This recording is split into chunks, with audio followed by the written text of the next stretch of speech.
আছে একটা ছোট্ট গ্রাম, ছায়াতলী।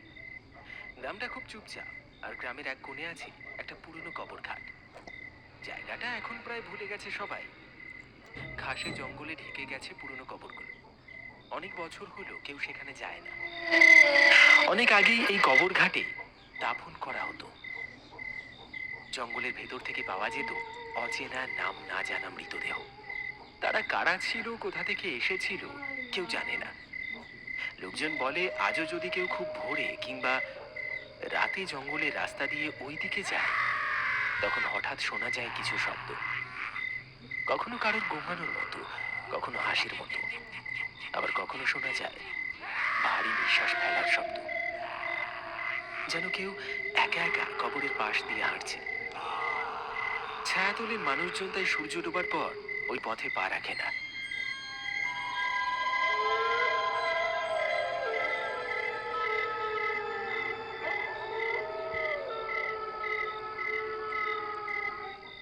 তোরা তখন অনেক ছোট। ওই কবর ঘাটের নাম মুখে আনলেও বুক ঠান্ডা হয়ে আসে আমার। ওইখানে এক সময় এমন কিছু ঘটেছিল যেটা শুধু ভয় নয়, একটা অভিশাপ হয়ে ছায়াতলি জুড়ে ছড়িয়ে গেছে। কিরকম কাকা? ভূতের গল্প নাকি? ভূত না রে, ভূত হলে কথা ছিল। ওটা একটা ভয়ঙ্কর অভিশাপ, যে অভিশাপ এখনো নিশুতি রাতে কবর ঘাটের ভেতর থেকে হাহাকার হয়ে বেরোয়। কেউ কাঁদে, কেউ হাসে, কেউ কারো নাম ধরে ডাকে। মানে এখন কেউ যায় না ওইদিকে?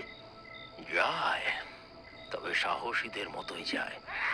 কিন্তু যারা যায় তারা আর আগের মতো থাকে না। কেউ ফিরেই আসে না, আর যারা ফিরে তারা পাগল হয়ে যায়, না হলে বোবা হয়ে যায়। ঘরের সামনের উঠোনে সবাই গোল হয়ে বসে গল্প শুনছিল। মাদুর পাতা হয়েছে মাটির উপর। কুয়াশা ভেজা হাওয়ায় চারপাশে একটা অদ্ভুত নিস্তব্ধতা। বংশী কাকার গলায় ভয়ের গল্প শুনে কারোর মুখে কথা নেই। কেবল টিকলি আর রাকেশের চোখে মুখে জেগে ওঠে কৌতূহলের ঝিলিক। একদিকে তারা বিশ্বাস করতে চায় না এসব পুরনো কবর ঘাটের ভৌতিক গল্প, অন্যদিকে মনে মনে অজানা এক টানও অনুভব করছে।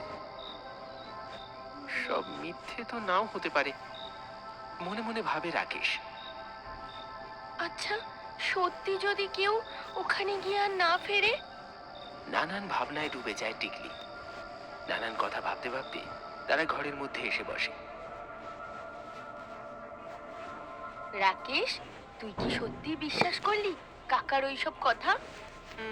বিশ্বাস ঠিক করতে পারছি না, তবে কাকার চোখের ভাষা দেখেছিস? মিথ্যে হলে এমন কাঁপা কাঁপা গলায় বলতো।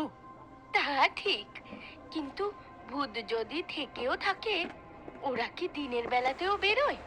আমরা যদি কাল দুপুরে যাই, তখন তো রোদ থাকবে, আলো থাকবে, তখন তো কিছু ঘটার কথা না। হ্যাঁ, দিনে গেলে ভয় কম লাগবে। শুধু একটু ঘুরে দেখব কবর ঘাটটা এখন কেমন দেখায়। সত্যি কি কোনো কিছু আছে, নাকি সব মিথ্যা? আর যদি সত্যি কিছু দেখি, তাহলে বুঝতে পারবো যা শুনেছি তা সবটাই গল্প নয়। আর যদি কিছু নাই দেখি? তাহলে অন্তত মন থেকে সেই ভয়টা চলে যাবে। তারা দুজনে সিদ্ধান্ত নেয় পরদিন দুপুরে রোদের আলো থাকতে থাকতে একবার ঘুরে আসবে সেই পুরনো কবর ঘাটের দিকে। দেখবে, খুঁজবে এতকাল যেটা শুধু গল্পে শুনেছে সেটা সত্যি কিনা। রাত গভীর হয়েছে। গল্প শেষ করে সবাই যে যার ঘরে চলে গেছে। আকাশে মেঘ, মাঝে মাঝে হালকা ঠান্ডা হাওয়া বইছে। টিকলি নিজের ঘরে শুয়ে পড়েছে চুপচাপ, জানালার বাইরে তাকিয়ে আছে।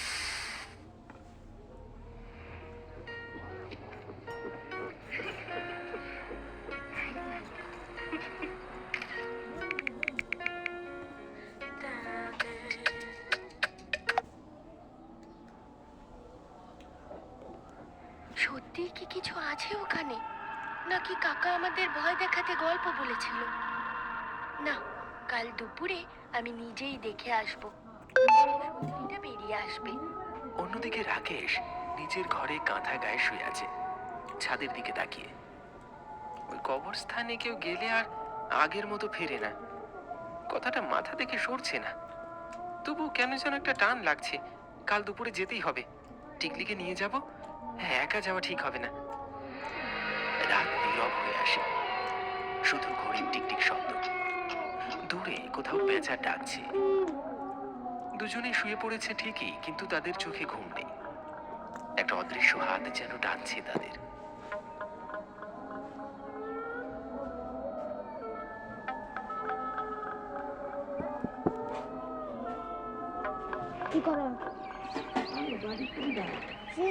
পরদিন দুপুর গড়াতে না গড়াতেই তিন বন্ধু রাকেশ, টিকলি আর পার্থ নিজেদের মনে সাহস জুগিয়ে ঠিক করলো আজই যাবে সেই রহস্যময় কবর ঘাটের খোঁজে।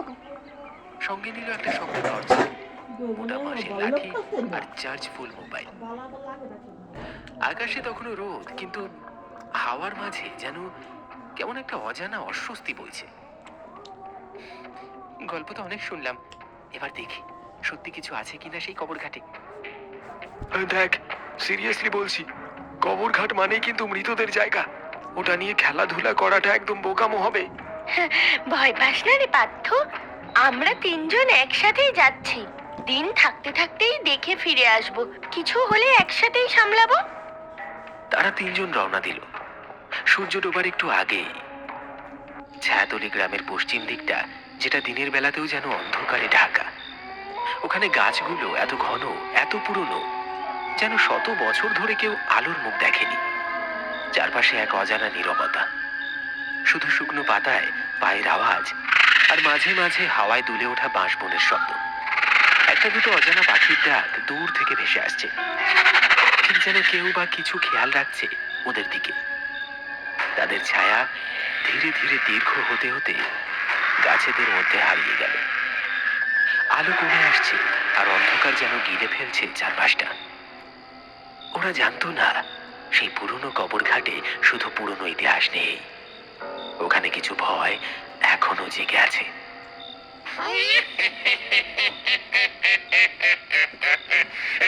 দেখেছিস, পাখিরাও থেমে গেছে, কেমন অস্বাভাবিক ঠান্ডা লাগছে। আমার মনে হচ্ছে আমাদের ফিরে যাওয়া উচিত। বেশি সাহস দেখাতে গেলে বিপদ হতে পারে। আর একটু সামনে গিয়ে দেখি না? ওই তো কিছু দেখা যাচ্ছে। ওটা কি কবর? হ্যাঁ, একটা ভাঙা আধ পাকা কবর। তারা ধীর পায়ে এগিয়ে যায় সেই দিকে, আর এমন সময় হঠাৎ তারা একটা গলা শুনতে পায়। আমায় আমায় আমায় উদ্ধার করো, আমায় উদ্ধার করো। কে কে ওখানে? ঠিক তখনই তারা দেখল ভাঙা কবরটার ফাটা মাটি থেকে ধীরে ধীরে এক রাশ ঘন কালো ধোঁয়া পাক খেতে খেতে উঠে আসছে। ধোঁয়াটার কোনো হাত পা নেই, মুখ নেই, শুধু দুটো জল জলে চোখ তাকিয়ে আছে ঠিক ওদের দিকেই। ধোঁয়াটা ধীরে ধীরে পাক খেতে খেতে ভেসে আসছে তাদের দিকে। ওইটা ওইটা সেই ভূত। ও আমাদের সবাইকে মেরে ফেলবে। পালা পালা সবাই পালা। টিকলি, ওটা আমাদের দিকে আসছে, দৌড় দে, এবার না পালালে শেষ হয়ে যাবো রে আমরা। পার্থ, রাকেশ আর টিকলি পেছনে না তাকিয়ে দৌড়াতে লাগলো, আর পেছনে সেই কালো ধোঁয়া যেন নিঃশ্বাস ফেলতে ফেলতে তাড়া করে চলেছে ওদের। চারপাশে কেবল নিস্তব্ধতা আর বুক ধরপড় করা একটা থমথমে ভয়। কেউ থামবি না, কেউ থামবি না। সবাই সবাই প্রাণপণে ছুট, পালালেই মরবো আমরা। সবাই প্রাণপণে ছুটে পালাচ্ছে। পিছনে ছুটে আসছে টিকলি, আর হঠাৎ টিকলি পিছলে পড়ে গেল চিৎকার করে।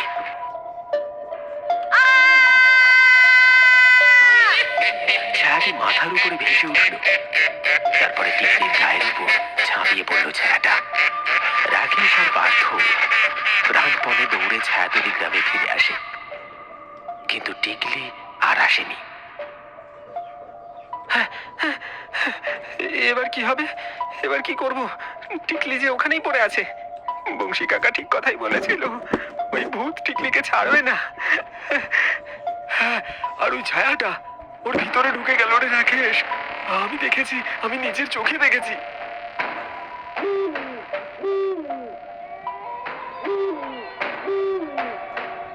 This app will let you use your phone as a projector. Download now for free and enjoy.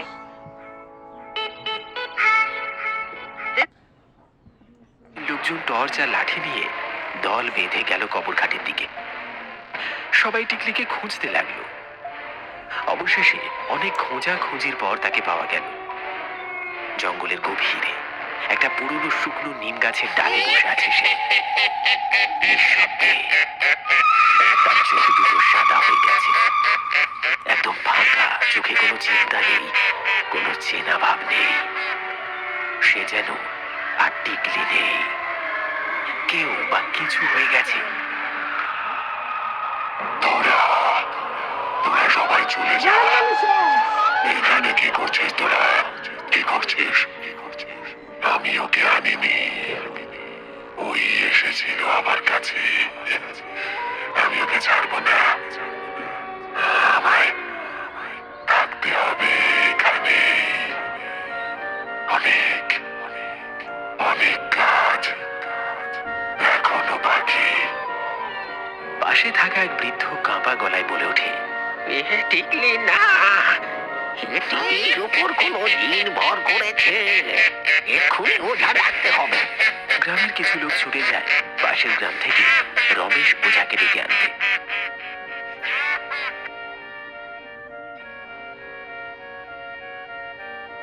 তোরা কি ভেবেছিস তোরা আমায় আবার বন্দি করবি? অত সহজ নয়। তোরা এখান থেকে চলে যা বলছি, নয়তো এই মেয়েকে আমি মেরে ফেলবো। চুপ কর, এটা তোর শরীর নয়। আমি তোকে বন্দি করতে আসিনি, তোকে মুক্তি দিতে এসেছি।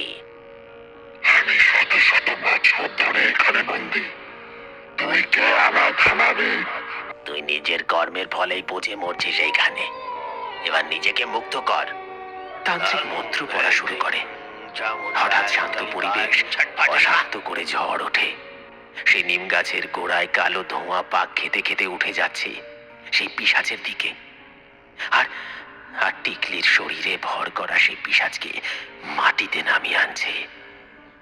আর রমেশ ওঝা সেই পিশাচকে একটা ছোট্ট মাটির হাঁড়ির মধ্যে বন্দি করে ফেলল। টিকলি অজ্ঞান হয়ে পড়ে যায়। কয়েক ঘন্টা পর জ্ঞান ফিরে আসে। কিছু মনে নেই তার। কবরঘাটটা আবার নীরব। সেই রাতের পর আর কেউ কবরঘাটের ছায়া দেখেনি।